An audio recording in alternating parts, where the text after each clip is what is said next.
Alrighty, guys. So in this video, we're going to be going through the 5 pillars for gaining muscle and losing body fat.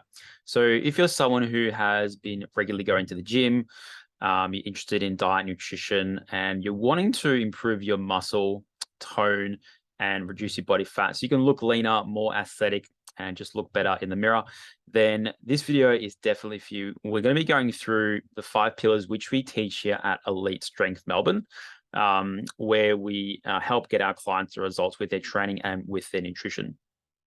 So first of all, what we've been doing here at Elite Strength, previously CrossFit Essendon, is over the last 2 years, we've been doing 12-week body transformation programs. So this is an online program that we run. We run it here at our gym in Melbourne as well. And we've had such great results with our members over the last 2 years. Well, over the last 2 years, we've been able to refine that and tweak that and figure out, exactly where people fail, where people go wrong. And we've come to a really good conclusion about these 5 pillars and why they're very, very important. And we think they are the really best way in which you can improve your body composition, in improving your muscle and lowering your body fat levels. So what we'll do is we'll go through the mistake people make. Then we'll go through the fix, and then we'll go through the practical application for all of the 5 pillars. So let's get straight into it. So guys, mistake number 1 is that when people try to think about weight loss is they avoid weight training. Okay, they think that weight training is mainly for building muscle and it's for getting bulky, and that weight training will lead to you looking bulky. So what people do is when they're trying to lose weight is they cut out weight training. They don't do any sort of heavy lifting. Essentially, what this is going to do, it's going to lead to muscle loss. Okay. And when you lose muscle, you're going to actually slow down your metabolism. Muscle is a very metabolically active tissue in your body. It consumes a lot of calories. So if you're not doing any weight training, then you're not building muscle. It means you're actually losing muscle over time. This is going to lead to a slower metabolism. When you lose muscle, you're going to lead to less muscle tone and less shape in your muscle. Essentially, those two things coupled together, it's gonna make it harder for you to lose fat in the long run. Because you've dropped muscle, now you have to consume fewer calories than what you were eating before in order just to maintain your current weight. So it makes it harder for you to lose weight because you have to go into a more aggressive calorie deficit for you to lose weight, and that just becomes unsustainable. Essentially, when you don't include weight training, you will never get that toned look that you want. So the pretty obvious fix for this, pillar number 1, is going to be making sure that strength training is our primary form of exercise when we're trying to increase muscle and lose body fat. So we recommend strength training 3 to 4 times per week. This is going to increase the muscle size and increase the muscle tone. Weight training coupled with a slight calorie deficit will lead to the optimal zone for fat loss and muscle gain. So this is the kind of zone which we prioritize here at Elite Strength, is that if you go into a slight deficit while making sure that you're prioritizing weight training as your primary form of exercise, then you're going to be in a great zone for building muscle and losing body fat. Okay, this essentially, it's going to improve your body aesthetics. It's not going to make you bulky. It's going to improve the look of your muscle tone and size, which is going to lead to the look that you're after. Practical applications. So we recommend 3 to 4 times a week, 45 to 60 minutes per session, making sure you're training all the major muscle groups in the body. We want to make sure that we're pushing the intensity here. Okay, intensity is a main factor in muscle growth. So pushing to failure or within 1 to 2 reps of reserve, it's kind of what we're looking for when we're doing weight training. Okay, so mistake number 2 people make is excessive cardio. HIIT is high intensity interval training, boot camp, and running. So big mistake and a big belief people have is that when we should lose weight is that they should just do cardio for weight loss because they think that cardio burns more calories. In reality, cardio does not burn any more calories than, say, weight training would do. Yet people think that cardio is the main way to just burn fat. Exercise has a very minimal effect on how many calories we can burn. We have a greater impact in focusing on nutrition. Now, when we just focus on cardio, hit boot camp too much, it's going to leave you, first of all, feeling exhausted, burnt out, and unable to recover between sessions.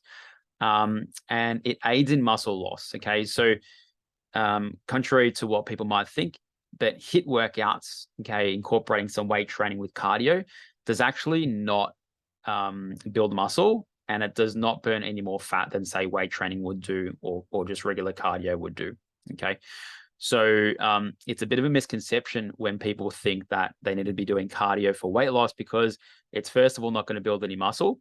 You're not going to be burning any more calories than what you regularly would be with doing strength training, and it's not the primary way in which we can change our body composition. That comes from strength training and making sure that we're getting the right calories and macros in our diet. So pillar number 2 is to avoid excessive HIIT and boot camp and running. Okay, so you can still do these sort of workouts. We just recommend that you don't prioritize it as your main form of exercise. We'd say no more than 2 times per week for these. So making sure this is going to allow you to focus on your primary form of exercise, which is strength training. Practically, what we want to do is, maybe if you wanted to incorporate this, do a HIIT workout once, no more than twice a week. You do a medium to long run session once a week.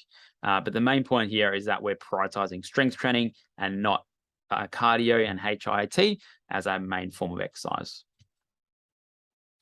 All right, mistake number 3 is dropping calories too low into a deficit. So what people do when they try and lose body fat is they drop their calories really, really low.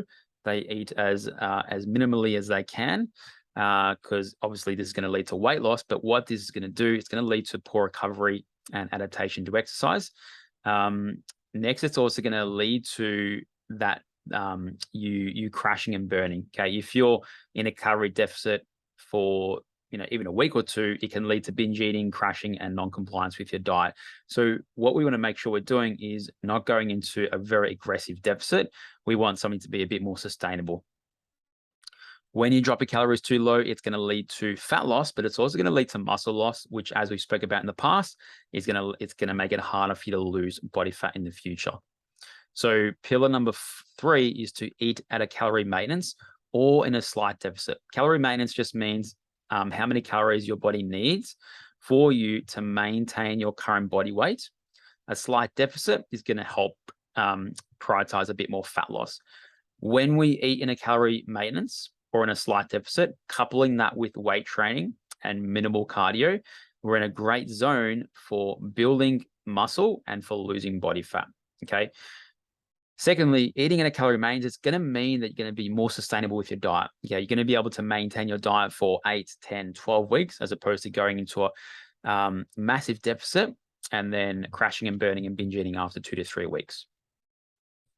Practically, what we want to do is calculate our calorie maintenance. We have another video about that on our YouTube channel if you want to check it out.